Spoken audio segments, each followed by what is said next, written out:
So I'd like to ask you a straight and direct question. If there is one thing that could allow for peace, perhaps a permanent one, and it's for you to give, are you willing to give, Governor Fubara, for the sake of peace? Sure. I can quote names here.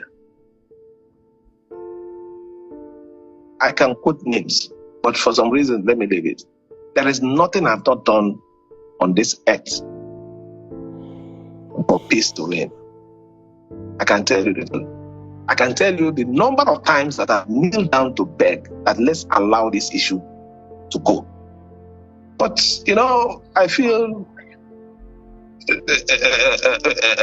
like I said, I don't even want them to talk about this. I've done everything. And if, even as at today, if there's anything that I can do, or there is any way we can get to a point of making peace, I assure you, I'm willing to do it. Because this is important to me. Governor, Chief Security Officer, as written by, when I say the Constitution, but when you don't have control over the security agencies, how can you achieve a complete protection of life and property? I just said here that I'm praying that the new commissioner that is coming will give me all the cooperation for us to work together. If we're not talking about a formal security agency, that is a different matter. I don't need to go down to go start using informal security to secure the state. No. We're not in a, what I call it, the Banana Republic. We still need to put all our energy, our support, and rely on the Nigerian police and the office of the DSS for protection of life and property in the state. I can assure you, I have all it takes. I have the guts. You've seen it in a few in a few things. I can do a lot. But in all, I also try to control what I do, so that if I'm asked anywhere, why is this action taken, I can defend my action. Governor Fubara, let me ask you quickly.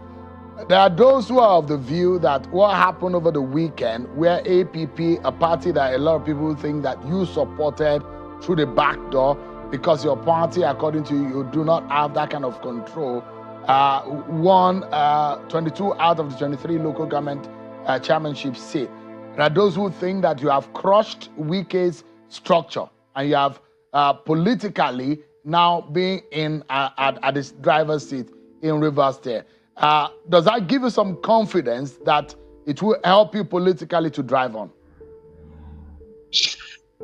When you say the issue of structure, political, no, I think we're getting it wrong.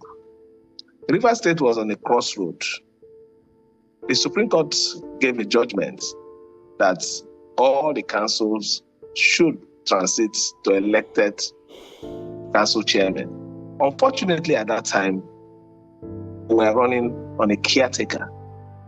There is no way I wouldn't conduct an election. As a matter of fact, we had an understanding after that ruling with Mr. President, and he gave us a window of 90 days to comply.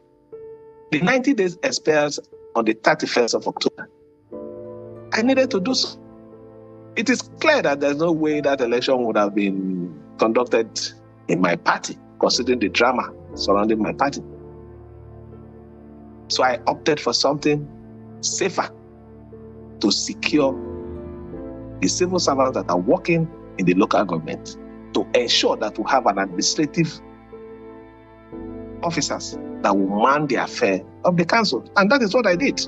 So if it's the issue of structure, I don't know what you're talking about. That's not my issue now. My issue is to ensure that the council work effectively, that there is no problem in Rivers State. Because the way I saw it was going, it was like they were trying to cage the state, to put us in a situation where once it gets to 31st of October, Rivers State will not function in the aspect of the local government. So I had to do something about it. And that is the truth about it. It's not an issue of APC, APP, or whatever PDP. I still remain a member of the People's Democratic Party. But do you regret your action of using the APP as an SPV? I said not at all. Not at all. If you had the opportunity of doing it again, would you do it? Shegu, I will do it again. But Your Excellency, can you tell Nigerians tonight, who is the leader of the PDP in Rivers State? I think I heard Chief Bode George just explain to you. I think, Shegu, that is one of the greatest problems that we're having here. I don't know who is the leader. I'm not contesting leadership with anybody. I just want peace in my state so that we can move ahead. Thank you. Yeah, Your Excellency, just before I allow you to go, sir, can you tell us, if you see Governor Wike right now, what would you be telling him?